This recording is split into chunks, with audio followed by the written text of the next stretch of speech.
মোদিতে ঘোর অ্যালার্জি, তবে মলম হতে পারেন আদবানি।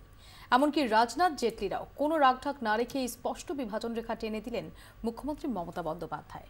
মোদিকে হটিয়ে কিন্তু বিজেপিকে রেখে জাতীয় সরকার গঠনের ডাক দিলেন। রাজনৈতিক মহলে জল্পনা, তবে কি মোদিকে একঘরে করাই প্রাইম টার্গেট মুখ্যমন্ত্রীর? মোদি বিরোধিতা, একমুখী এজেন্ডা। রাজ্যেই হোক বা রাজ্যের বাইরে, নোট বাতিল ইস্যু হাতিয়ার করে সেই কাজটাই করে চলেছেন মমতা বন্দ্যোপাধ্যায়। রাজ্যে উন্নয়নমূলক কাজের গতি প্রকৃতি কি তা নিয়ে প্রশাসনিক বৈঠকের পরও তাই কেন্দ্র ও মোদি বিরোধিতায় সরব মুখ্যমন্ত্রী, তবে নয়া স্ট্র্যাটেজিতে।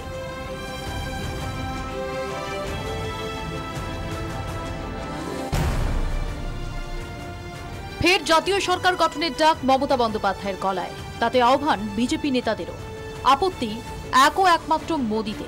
ন্যাশনাল গভর্নমেন্ট আসুক, তাতে যদি আদবানি জিও দায়িত্ব নেন আমার কোনো আপত্তি নেই, তাতে যদি রাজনাথ সিং জিও দায়িত্ব নেয় আমার কোনো আপত্তি নেই, তাতে যদি অরুণ জেটলিও দায়িত্ব নেয়, তাদের সংখ্যাগরিষ্ঠতা আছে, তারা চালাক 2 বছর, আমাদের কি আপত্তি আছে? কিন্তু এই যিনি বর্তমান আছেন তিনি পারবেন না, তার দ্বারা সম্ভব নয়।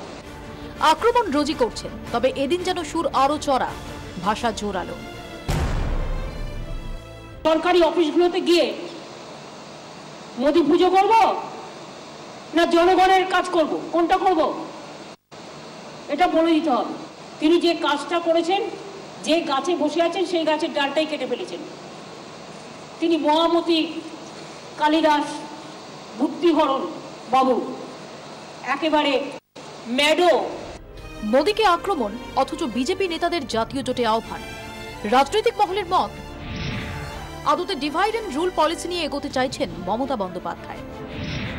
বিজেপির সিনিয়র নেতাদের মোদির পাশ থেকে সরিয়ে তাকে একঘরে করে দেওয়াই টার্গেট মুখ্যমন্ত্রীর। বিজেপিতে অন্তর্দ্বন্দ্ব বাঁধিয়ে গৃহযুদ্ধে ব্যতিব্যস্ত করে মোদিকে দুর্বল করে দেওয়া লক্ষ্য। ও পার্টির নাই সংবিধান, নাই চালচুলো, নাই কিচ্ছু। কালীঘাট থেকে পার্টির জন্ম, কালীঘাটেই শেষ হবে পার্টি। সেই কারণের জন্য দয়া করে নিজের পার্টিটা চালাক, আমার পার্টিতে কি হবে সেটা আমাদের পার্টি ঠিক করবে। চলছে আক্রমণ প্রতি আক্রমণ, সুর চড়ছে। জাতীয় সরকার গঠনের প্রশ্নে আদবানি রাজনাথদের আহ্বান জানানোর পিছনে অবশ্য আঁতাতের গন্ধ পাচ্ছে সিপিএম।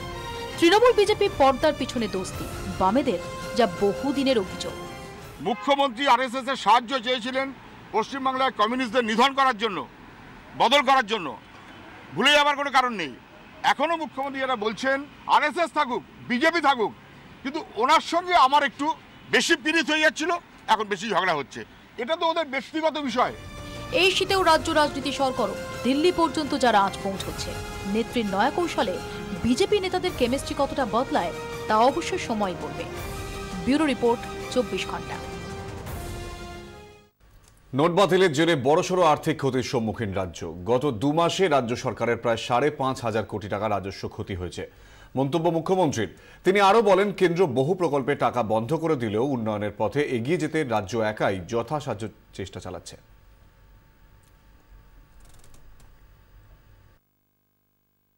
গত 2 মাসে আমাদের 5,500 কোটি টাকা আমাদের রেভিনিউ এবং আমাদের আর্নিং যেটা বলে, এটা হচ্ছে রেভিনিউ লস হয়েছে। মাত্র 2 মাসে 5,500 কোটি টাকা। আমরা আরেকটা সার্ভে করেছি যে এই নোটবন্দির ব্যাপারে প্রায় 1,70,00,000 লোক ডাইরেক্ট সমস্যার থেকেও গভীর সমস্যার শিকড়ে আসে। বিভিন্ন কর্মীরা যারা জবলেস হয়ে গেছেন, আমি তাদের কথা বলছি। জবলেস হয়েছে 51.5 লাখ ওয়ার্কার। এই 81.5 লাখ শুধু কয়েকটা সেক্টর।